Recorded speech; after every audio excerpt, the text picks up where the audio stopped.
students, welcome to your chemistry classroom, my YouTube channel Learn Chem। तो आज हम जिस पीरियोडिक प्रॉपर्टी के बारे में बात करने वाले हैं that is ionization enthalpy। Okay, तो this is ionization enthalpy। enthalpy का मतलब होता है एनर्जी, तो आयनाइजेशन एनर्जी भी लिखा जाता है कहीं कहीं पे। तो इन शॉर्ट अब मैं बार बार लिखूंगी तो मैं इसको आई ई करके रिप्रेजेंट करूंगी, ठीक है। बिल्कुल सिंपल, अगर आप इसका अरेंजमेंट देखें, यहां अल्फाबेट्स का इसका लिटरेरी मीनिंग देखें, ionization enthalpy means enthalpy required for the ionization, right. अब यहां पे आयोनाइजेशन हम पर्टिकुलर केटाइन बनाने के लिए बात करेंगे। ये मेरे पास कोई भी आइसोलेटेड गैसियस एटम है, अकेली atom and it is in gaseous phase. Okay, तो इसमें से हमने एक इलेक्ट्रॉन हटा दिया, तो इसके ऊपर कितना चार्ज आ जाएगा? +1। तो इस इलेक्ट्रॉन को निकालने के लिए जो डेल्टा एच लगा, ठीक है, delta H ionization enthalpy, it is always positive. ये एनर्जी लगानी ही पड़ेगी, तो it is the minimum amount of energy required to remove. अब वो कौन सा इलेक्ट्रॉन होगा जिसको निकालेंगे? क्या सबसे अंदर वाली शेल का इलेक्ट्रॉन हटाएंगे? नहीं, जब भी इलेक्ट्रॉन निकलेगा सबसे आउटर मोस्ट शेल का जाएगा, ठीक है। To remove most loosely bound electron from outermost shell of electrons in its minimum amount of energy required to remove most loosely bound electron from outermost shell of electrons of an isolated gaseous atom। This is most important। ये जो property है isolated atom, single atom की property है।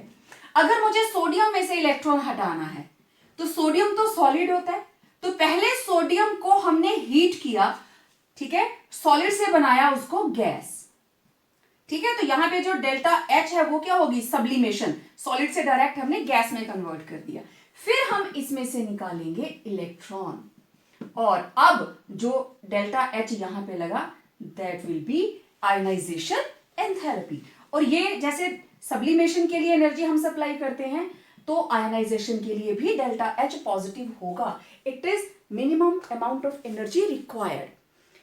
Isolated atom में से, gaseous atom में से electron निकालने के लिए मींस उसको आयोनाइज करने के लिए जितनी एनर्जी लग रही है that is called ionisation enthalpy. Okay, अब देखें, जब हमने पहला इलेक्ट्रॉन निकाला, अगर हम पहला इलेक्ट्रॉन निकाल रहे हैं तो इट इज कॉल्ड IE1, ठीक है। मतलब इस रिएक्शन का जो डेल्टा एच है that is equal to IE1। Okay, अब अगला इलेक्ट्रॉन इसमें से निकलेगा, ये रहा हमारे पास न्यूट्रल एटम, ये बन गया केटाइन। अब देखो, इस केटाइन में से एक और इलेक्ट्रॉन बाहर चला गया, इसके ऊपर क्या चार्ज आ जाएगा? 2 पॉजिटिव। तो इस रिएक्शन का डेल्टा एच क्या होगा? IE2। आपको एक और इलेक्ट्रॉन हटाना है, तो IE2 पॉजिटिव में से एक और इलेक्ट्रॉन हटाएंगे, तो इसके ऊपर चार्ज क्या आ जाएगा? 3 पॉजिटिव। तो इसका डेल्टा एच किसके बराबर होगा? IE3। हमेशा याद रखना, जब कभी हम किसी एटम में से इलेक्ट्रॉन्स निकालते हैं या ऐड करते हैं, they are always in succession, 1 by 1। ऐसा नहीं होगा कि जैसे कैल्शियम है, इसके ऊपर चार्ज होता है 2 पॉजिटिव, तो वो एक ही स्टेप में दोनों इलेक्ट्रॉन दे देगा। It will not, 1 by 1। पहले वो एक इलेक्ट्रॉन देके मोनोवेलेंट केटाइन बनाएगा। ये केटाइन कौन सा है? मोनोवेलेंट। ये केटाइन कौन सा है? डाईवेलेंट, 2 चार्ज है। ये कौन सा है, ट्राईवेलेंट। ठीक है, तो अब ये जो आयनाइजेशन एंथैल्पी की वैल्यूज हैं, these are called successive ionization enthalpies, one by one. और हमेशा याद रखना, जितनी हायर आयनाइजेशन एंथैल्पी होगी उसकी वैल्यू उतनी ही ज्यादा होगी। ठीक है, सक्सेशन में है, और जितना ज्यादा चार्ज एटम के ऊपर आएगा आयनाइजेशन एंथैल्पी उतनी ही ज्यादा लगेगी। कारण, जब पहला इलेक्ट्रॉन हटाया एटम बन गई मोनोवेलेंट के time, means number of protons is greater then number of electrons. एक प्रोटॉन एक्स्ट्रा हो गया, यहां पे 1 प्रोटॉन एक्स्ट्रा। अब एक प्रोटॉन एक्स्ट्रा आया तो उसने बाहर वाले इलेक्ट्रॉन्स को टाइटली होल्ड कर लिया, क्योंकि पॉजिटिव चार्ज बढ़ गया। अब आप एटॉमिक साइज पढ़ चुके हैं, उसने उसको टाइटली होल्ड कर लिया तो साइज स्मॉल हो गया। ओके, अब एक और इलेक्ट्रॉन निकालना है। ठीक, अब होल्ड बढ़ चुका है तो दूसरा इलेक्ट्रॉन निकालने के लिए मेहनत ज्यादा करनी पड़ेगी, एनर्जी ज्यादा लगानी पड़ेगी। अब यहां पे डाईवेलेंट हो गया। डाईवेलेंट का मतलब 2 प्रोटॉन्स एक्स्ट्रा, 2 प्रोटॉन्स उसमें एक्स्ट्रा हैं। ठीक है, अब 2 प्रोटॉन एक्स्ट्रा आ गए तो अब न्यूक्लियस और ज्यादा पावरफुल हो गया, उसका होल्ड आउटरमोस्ट इलेक्ट्रॉन्स के ऊपर और ज्यादा हो गया, तो उसमें से इलेक्ट्रॉन निकालने के लिए हमें और ज्यादा एनर्जी लगानी पड़ेगी। ठीक है, तो फर्स्ट से सेकंड बनाया तो ज्यादा एनर्जी लगी, जब सेकंड से थर्ड हम बनाते हैं तो एनर्जी उससे भी ज्यादा लगेगी। मैं एक एग्जांपल लेती हूं, आप लोगों के साथ इसको शेयर करती हूं। यस, मेरे पास है एल्यूमिनियम का एग्जांपल, क्योंकि एल्यूमिनियम में हम 3 इलेक्ट्रॉन्स को शो कर सकते हैं, मैग्नीशियम कैल्शियम में हम 2 की एग्जांपल ले सकते हैं। तो देखिए, जब ये था एल्यूमिनियम, डायरेक्ट गैसियस स्टेट की हम बात कर रहे हैं, एल्यूमिनियम में से एक इलेक्ट्रॉन निकला तो value of IE1 it is 577 kilo joule पर मोल। ओके, फिर हमने क्या किया, एल्यूमिनियम 1 पॉजिटिव में से एक और इलेक्ट्रॉन हटा दिया, तो यहां क्या हो जाएगा, 2 positive plus 1 electron, 1 more electron, तो IE2 it will B 1816 kilo joule पर मोल। ओके, अब थर्ड स्टेप, ये था एल्यूमिनियम 2 पॉजिटिव, इसमें से एक इलेक्ट्रॉन और निकाल दिया, ये भी गैसियस फेज में है, आइसोलेटेड गैसियस एटम, तो इसकी जो थर्ड आयनाइजेशन एंथैल्पी होगी इट इज 2744 किलो जूल पर मोल। ओके, अब अगर मैं इसका टोटल कर दूं, मेरे पास एक रिएक्शन बची, एल्यूमिनियम गैसियस, इधर बन गया aluminium 3 positive gaseous plus 3 electrons. आप इसका टोटल करके देख लीजिए, तीनों को ऐड करो, इसके साथ ये कैंसिल हो जाएगा, इसके साथ ये कैंसिल हो जाएगा, यही बचेगा। तो इन सभी की टोटल कर ली तो मेरे पास आई total ionisation enthalpy and it will be 5137। इसको तीनों को ऐड कर लो, किलो जूल पर मोल। मींस जब एक मोल एल्यूमिनियम 3 इलेक्ट्रॉन लूज करता है तो इतनी एनर्जी यूज होती है। तो यहां से आप आइडिया लगा सकते हैं। अब स्टेप बाय स्टेप देखो, यहां पे IE3 is greater than IE2 is greater than IE1। Successive ionization enthalpies they increase with increase in positive charge। ठीक है, अब इन सभी में से स्टेबल कौन है? अब ये बन तो गया, क्यों बना, ऐसा क्या था, क्यों ये स्टेबल है एल्यूमिनियम 3 पॉजिटिव तक, जबकि इतनी ज्यादा एनर्जी लग रही है, एक हटाने पे तो कम लग रही है, जब तीसरा इलेक्ट्रॉन हटा रहे हैं तो बहुत ज्यादा एनर्जी लग रही है। तो it is not a 1 step reaction, it is multi step reaction, 1 by 1 electron वहां से हटाया जाता है। एल्यूमिनियम का एटॉमिक नंबर होता है 13, तो it is 1s2 2s2 2p6 3s2 3p1। ये रही इसकी आउटरमोस्ट कॉन्फ़िगरेशन। ठीक है, तो यहां देखिए 2s2 2p6, चलिए मैं सिर्फ बाहर वाली कॉन्फ़िगरेशन लिखती हूं, 3s2 3p1, एक इलेक्ट्रॉन चला गया, यहां क्या बची 3s2, ओके। इसकी है 3s2, इसकी क्या बनी 3s1। अब मैं यहां लिखूंगी 2s2 2p6 3s1, तो इसकी कॉन्फ़िगरेशन हमारे पास क्या बची 2s2 2p6 और 3s0 हो गया। अब ये कौन सी कॉन्फ़िगरेशन आ गई भाई, noble gas, fully filled, symmetrical, stable, यही रीजन है। अब देखो यहां पे simple aluminium 1s2 2s2 2p6 3s2 3p1, जब इससे बना एल्यूमिनियम 3 पॉजिटिव, ये तीनों इलेक्ट्रॉन चले गए और हमारे पास configuration I 1s2 2s2 2p6, and this configuration is fully filled, symmetrical, stable, noble gas configuration। और हर एटम की कोशिश होती है to acquire symmetrical noble gas configuration. तो यही कारण है इतनी ज्यादा हायर आयनाइजेशन एंथैल्पी होते हुए भी एल्यूमिनियम 3 इलेक्ट्रॉन दे देता है, ठीक है। जब पहला इलेक्ट्रॉन हटा तो यहां पे प्रोटॉन थे 13 और इलेक्ट्रॉन थे 13, इधर क्या हो गया, प्रोटॉन हो गए 13, इलेक्ट्रॉन हो गए 12। 2 पॉजिटिव के अंदर यहां पे सेम यही सिचुएशन इधर है कि प्रोटॉन है 13 और इलेक्ट्रॉन कितने हैं 12, ओके। अब यहां पे 2 पॉजिटिव के अंदर क्या हुआ, प्रोटॉन तो रहे 13 लेकिन इलेक्ट्रॉन कितने हो गए 11। तो अब देखो 13 प्रोटॉन्स ने 11 इलेक्ट्रॉन्स को संभाल के रखना है, तो अगर एक इलेक्ट्रॉन और निकालना चाहेंगे तो एनर्जी बहुत ज्यादा लगानी पड़ेगी। तो आपके एक एक नंबर के बहुत सारे क्वेश्चंस सिर्फ इसी चीज से क्लियर हो जा रहे हैं। तो आपको जब एक्सप्लेन करना है, आप कॉन्फ़िगरेशन का भी रीजन बताएंगे कि क्वेश्चन ये आ जाता है, in spite of having very high ionization enthalpy aluminium forms aluminium 3 positive ion, क्यों बनाता है, तो क्योंकि 3 इलेक्ट्रॉन दे देने के बाद it acquires symmetrical noble gas configuration, right. और क्यों हो जाता है आयनाइजेशन एंथैल्पी, क्यों बढ़ती जाती है, बिकॉज जब उसका मोनोवेलेंट केटायन बना तो नंबर ऑफ प्रोटॉन्स जो हैं दे वर मोर देन इलेक्ट्रॉन। जब डाइवेलेंट बना तो 2 प्रोटॉन्स आर एक्स्ट्रा, तो होल्ड न्यूक्लियस के ऊपर और ज्यादा बढ़ गया।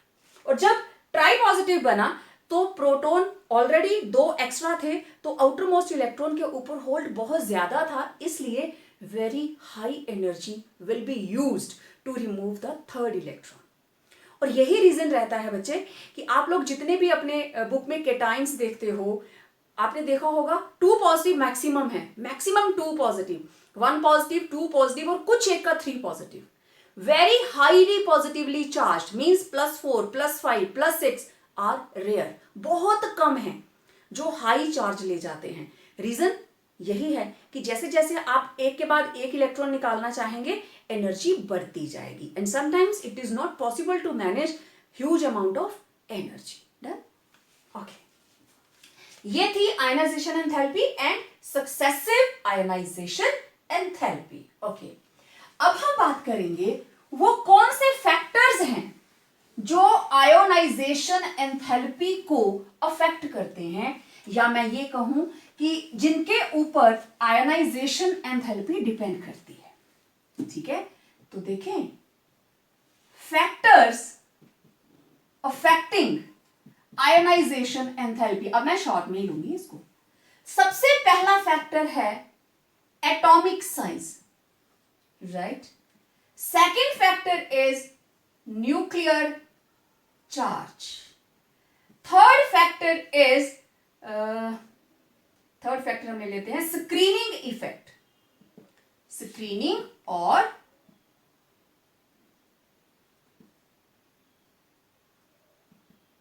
शील्डिंग इफेक्ट, स्क्रीनिंग और शील्डिंग इफेक्ट, ओके। इसके बाद है penetration effect, and one more factor, that is electronic configuration। अब हम इन पांचों फैक्टर्स को वन बाय वन डिस्कस करेंगे, ठीक है। सबसे पहले एटॉमिक साइज, ओके। देखिए किसी भी एटम का ये पहली shell, second shell, third shell, और मैं दूसरी एटम ले रही हूं जिसके अंदर सिर्फ 2 शेल्स हैं।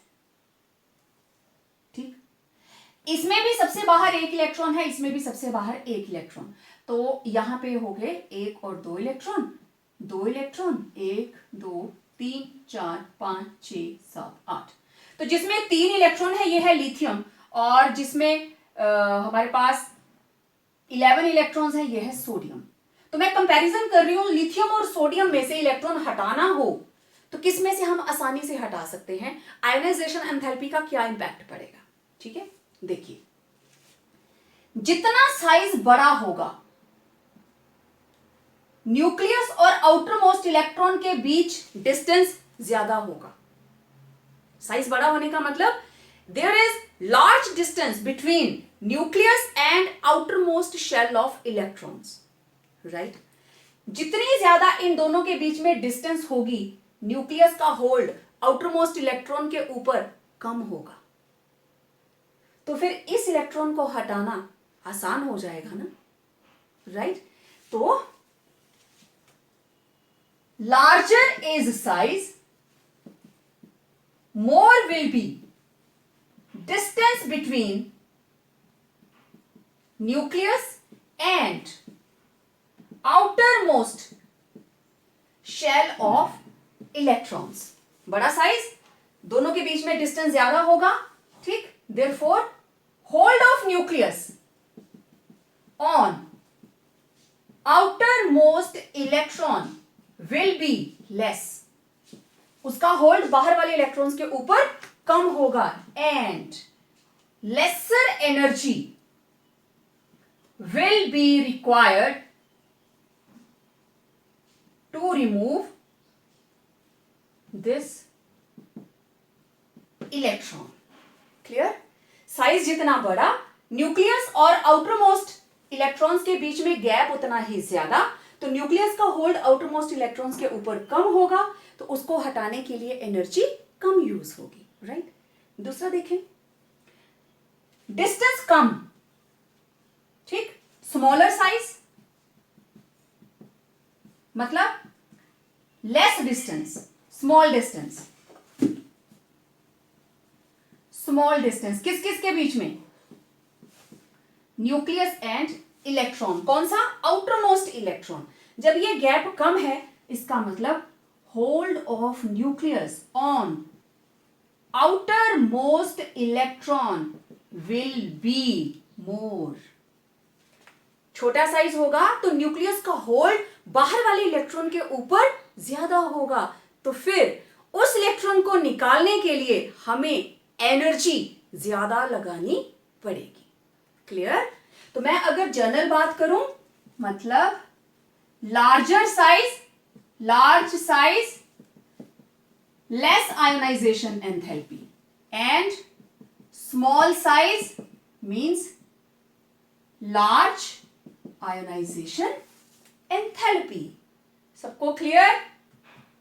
Okay, now next property is nuclear charge. वो भी इसी से मिलता जुलता है। अब देखिए, जितना ज्यादा न्यूक्लियर चार्ज होगा, ठीक है, larger is nuclear charge. Nuclear charge जितना ज्यादा होगा, hold of nucleus on outer most electron will be मोर। ठीक है, जितना ज्यादा न्यूक्लियर चार्ज होगा, मैं इसको सिंपल लिख के बताती हूं आपको।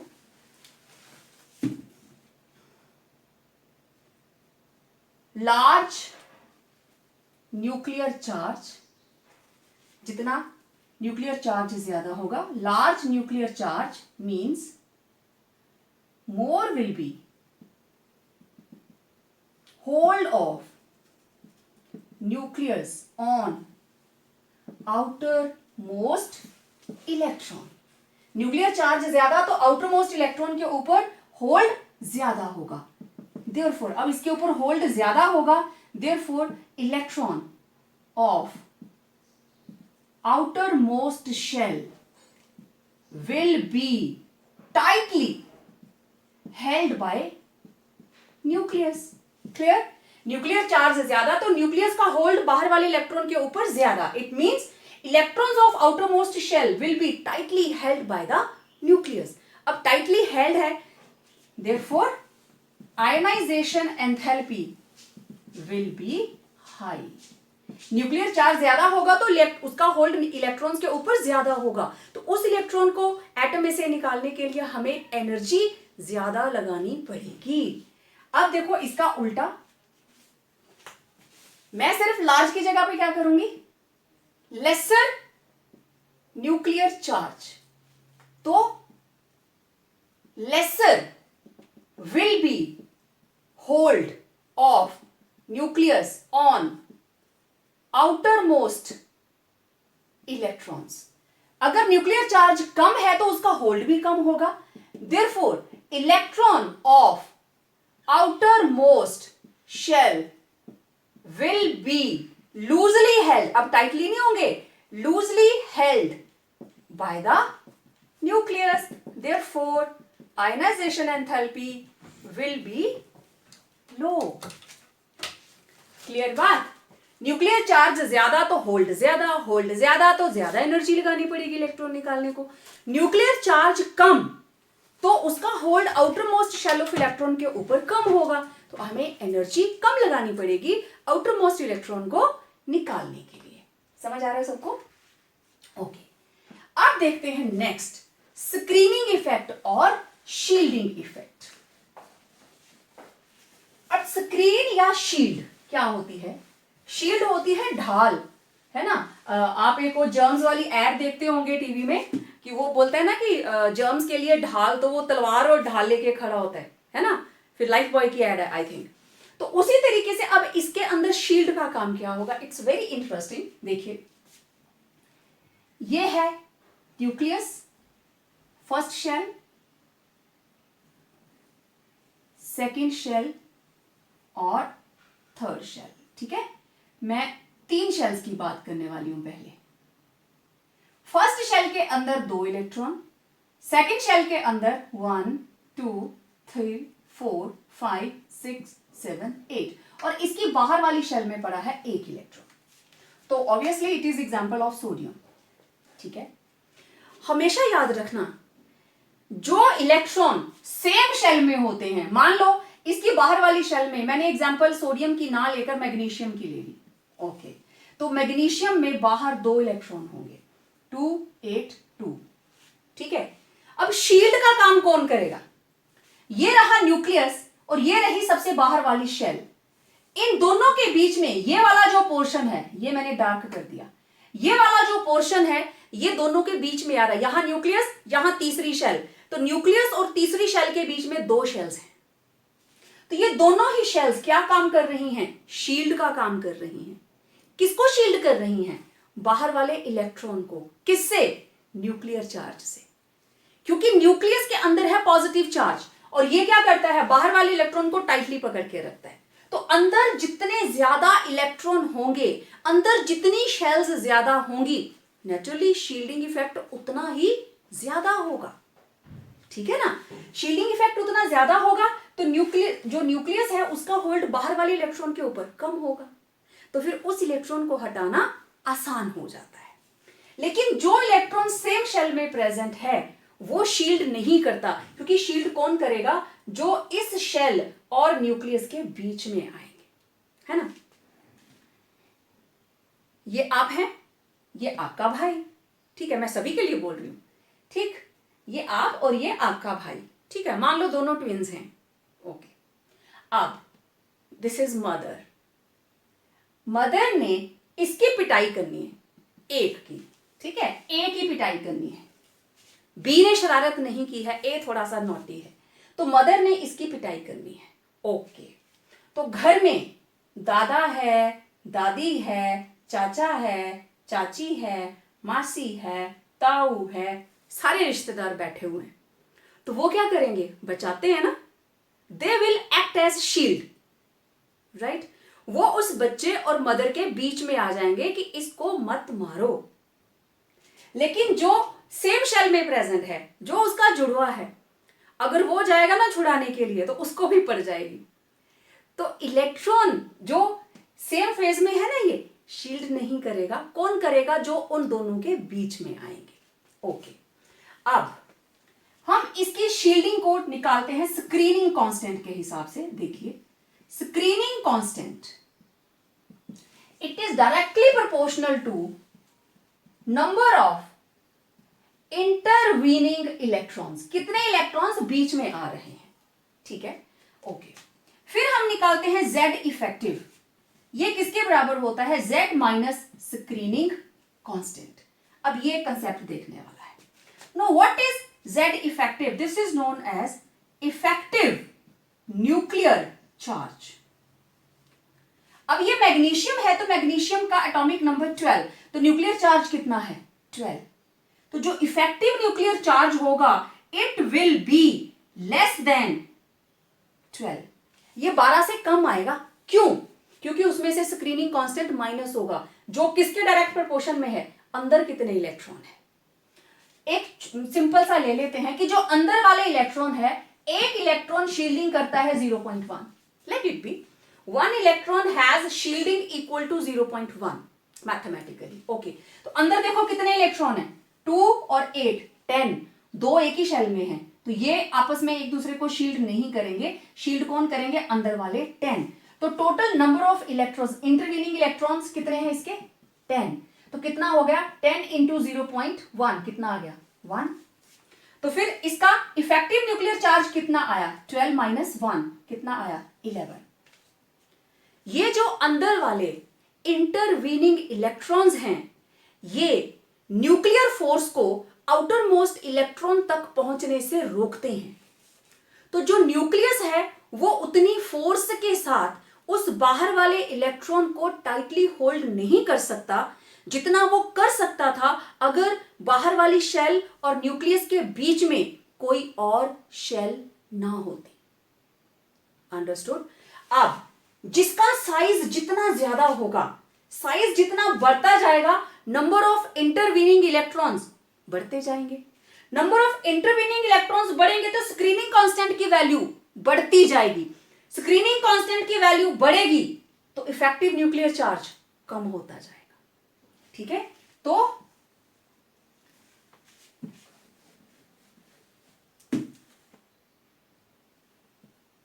more is the number of intervening electrons, intervening shells and electrons,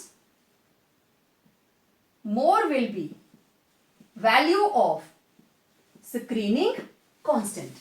Screening constant की वैल्यू ज्यादा होगी, then larger is screening constant, lesser will be Z effective.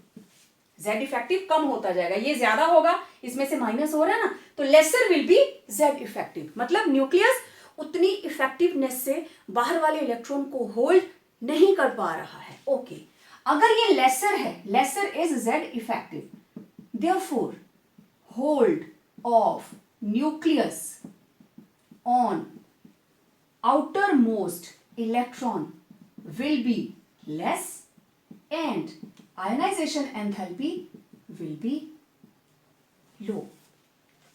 Clear बात? तो स्क्रीनिंग, जितने इंटरवीनिंग इलेक्ट्रॉन होंगे, स्क्रीनिंग और शील्डिंग उतनी ज्यादा बढ़ती जाएगी। शील्डिंग जितनी बढ़ती जाएगी, Z इफेक्टिव घटता जाएगा। इफेक्टिव न्यूक्लियर चार्ज कम हुआ, मतलब न्यूक्लियस का होल्ड आउटर मोस्ट इलेक्ट्रॉन के ऊपर कम हो गया, तो फिर आयनाइजेशन एंथैल्पी क्या होगी? कम। अब नंबर ऑफ इंटरवीनिंग शेल्स बढ़ गई, मींस साइज क्या है? बड़ा। जिसका साइज बड़ा होगा उसी के अंदर ही तो ज्यादा शेल्स होंगी ना, तो दोनों को इकट्ठा करें। Larger is the size, larger is the size, more is the number of intervening shells of electrons, है ना। ये सारे के सारे फैक्टर साथ साथ चलते हैं। तो आई होप आपको स्क्रीनिंग और शील्डिंग इफेक्ट समझ में आ गया होगा। अब देखते हैं fourth factor and that is penetration effect. अब देखो पेनिट्रेशन, मैंने आपको बताया था क्वांटम नंबर्स के अंदर that for same principal quantum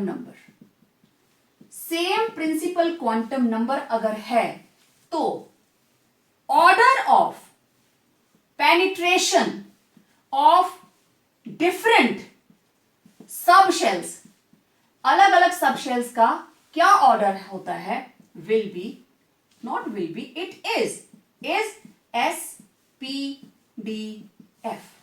for example अगर n इज इक्वल टू 4 तो मेरे पास कौन कौन सी सब शेल्स आई, 4s, 4p, 4d, 4f। तो इसमें से ये रहा न्यूक्लियस, न्यूक्लियस के सबके नजदीक होगी 4s, उसके नजदीक होगी, उसके नेक्स्ट आएगी 4p, उसके बाद आएगी 4d और सबसे बाहर आएगी 4f। क्लियर? सबसे नजदीक s, फिर p, फिर d, फिर f। अब मान लो मुझे इलेक्ट्रॉन हटाना है 4s या 4p में से, तो बताओ किसके लिए आयनाइजेशन एंथैल्पी ज्यादा लगेगी? जो न्यूक्लियस के नजदीक, उसका पेनिट्रेशन इफेक्ट ज्यादा, न्यूक्लियस के नजदीक तो उसका न्यूक्लियस का होल्ड, अब देखो ये न्यूक्लियस के नजदीक तो इसका होल्ड इसके ऊपर ज्यादा, इसका होल्ड इसके ऊपर कम, आगे चले जाएगा एक लाइन, आगे चला जाएगा तो डॉट ही ले रह गया। तो जो जितने नजदीक होगा न्यूक्लियस का होल्ड उसके ऊपर उतना ही ज्यादा होगा, न्यूक्लियस का होल्ड ज्यादा होगा तो इलेक्ट्रॉन को निकालना मुश्किल होगा। ठीक है, तो therefore ionization enthalpy of 4s will be more than 4p। तो पेनिट्रेशन इफेक्ट है s greater than p greater than d greater than f। तो nearer is the subshell, more will be hold of nucleus on subshell, therefore high will be ionization enthalpy, right? 2s और 2p दोनों में से ionization enthalpy किसकी ज्यादा होगी? Quite obvious, 2s की ज्यादा होगी, 2p की कम होगी। 3p एंड 3d दोनों में से किसमें से इलेक्ट्रॉन निकालने के लिए ज्यादा एनर्जी लगानी पड़ेगी? बिल्कुल सही, p नजदीक है, d उसके बाद में है, तो ionization enthalpy of 3p will be more than ionization enthalpy of 3d। This is called penetration effect. शर्त क्या है? अब आप देखो 2s और 3p इसको पेनिट्रेशन इफेक्ट के बेस पे जज नहीं करेंगे। ठीक है, ये तो सिंपल सी बात है, इसका प्रिंसिपल क्वांटम नंबर 2, इसका 3, तो ये ज्यादा अंदर है, इसके लिए एनर्जी ज्यादा लगानी पड़ेगी। जो न्यूक्लियस से जितना दूर चला जाएगा न्यूक्लियस का होल्ड उसके ऊपर कम होता जाएगा, तो आयनाइजेशन एंथैल्पी भी कम होती जाएगी, राइट? अब हमारे पास last factor and that is electronic configuration. Very simple, अगर हमारे पास है हाफ फिल्ड और फुल्ली फिल्ड कॉन्फ़िगरेशन, कौन कौन सी इलेक्ट्रॉनिक कॉन्फ़िगरेशन जो है वो स्टेबल होती हैं? Half filled and fully filled electronic configurations are more symmetrical and stable। ये symmetrical भी होती हैं और stable भी होते हैं, therefore more energy is required to disturb their symmetry and remove electron. अब ना सिर्फ इलेक्ट्रॉन हटाना है, उसकी सिमेट्री भी डिस्टर्ब करनी है, राइट? तो आपके पास क्वेश्चन आ गया, ionization enthalpy of nitrogen and oxygen, ठीक, किसकी ज्यादा है? तो nitrogen 7, oxygen 8, 1s2 2s2 2p3, 1s2 2s2 2p4। तो मैं 2p3 को ऐसे रिप्रेजेंट करूंगी और 2p4 कैसे रिप्रेजेंट होगा? यहां दो होंगे, single single. This is half filled, this is unsymmetrical. ठीक है, अब एक चीज देखो बेटा, ऑक्सीजन 7 के बाद है, size of oxygen is small than nitrogen. Size nitrogen से छोटा है, but ionization enthalpy first of nitrogen is greater than IE1 of oxygen. This is the question. In spite of having smaller size, oxygen की ionization enthalpy nitrogen से कम है, जबकि क्या होना चाहिए, जिसका साइज छोटा उसकी आयनाइजेशन एंथैल्पी ज्यादा।